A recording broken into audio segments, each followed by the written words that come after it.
One Punch Man breaks nearly every single shonen trope that exists. And that's what makes it special. Hello everyone, Hobbyist here. We are back at it again with another anime review. And I'm not gonna lie, once I finished One Punch Man, it was very different from what I'm used to. Most of the tropes in shonen were completely shattered from this show, or like spun on its head. And honestly, it was just a great break.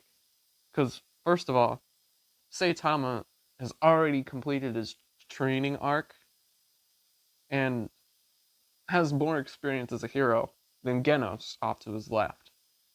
He doesn't have any special dream or tragic backstory that a lot of shonen protagonists have with daddy issues or otherwise, but he simply just wants to be a superhero because he thinks it's fun.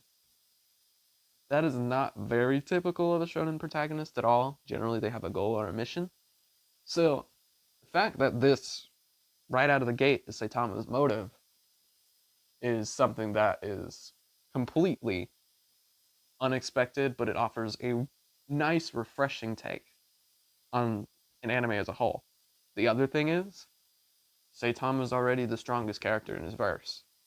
He doesn't have to train and do all the training arc nonsense that we see over and over and over and over again in other shonen anime.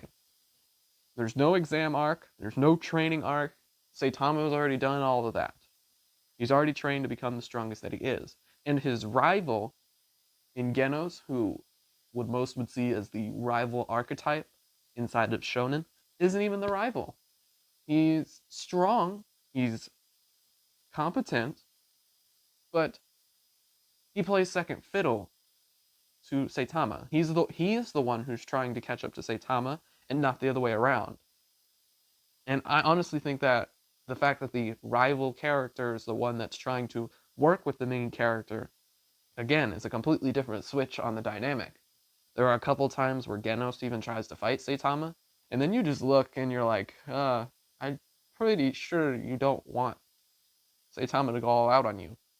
He will kill you if he actually tries. And the fact that the fights aren't dragged out at all. The fights are absolutely fire, but then once Saitama does what he does, he cleans house and he's done. There's no dragged out, you haven't even seen my full power level, or I'm simply holding back or nothing. Nope. Saitama doesn't want to hear that bullshit, and he'll just go through and punch you to smithereens. It's it's super refreshing. In fact, that it is going against the grain. The supposed training arc was like 10 minutes because Saitama was physically the strongest already, so he passed all the physical tests with ease. He blew through everything. So you would think that this would make the show boring, that the main character is already the most overpowered inside of his verse, and the fact that even Saitama acknowledges how bored he is because he's as strong as he is something that is really cool in of itself too. But it's really not. It's the fact that it's okay. What is Saitama gonna do now? How is he gonna cure his boredom? Is he gonna find a stronger opponent who can last longer, who can actually give him a fight? Because beyond all honesty, Saitama is a adrenaline junkie. When he gets a challenge, when he finally feels challenged, he gets excited because, like I said, he acknowledges that he already knows that he's the strongest character in his verse. So it is a very different show that I would highly recommend to anybody, just because it might break up the repetitive cycle of sad backstory main character's dream or goal, has a rival that he's trying to overcome, go through the training arc, going through the exam arc, finally becomes closer to where he needs to be and is trying to ascend to the top. Whereas Saitama just cuts through all that bullshit. In fact, even all of the villains, whenever the villains start giving their sob backstories or any other characters give backstories, Saitama just yawns and is like, you're boring. Is this really all there is to you? Could you shut up? And it's like, whoa, didn't see that coming. Because again, this is something that we're just so used to seeing so many times over in a lot of shonen that it is super refreshing when a series acknowledges all of the tropes and completely flips it on its head. So it's very entertaining. But that's all I've got.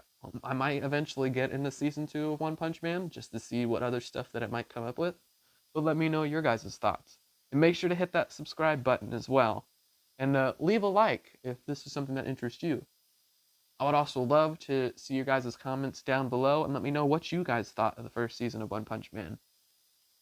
And if anything that I was saying was cool or something you disagreed with, or if you felt that it was too foreign to the tropes of shonen, that it kind of drove you away from the show as a whole.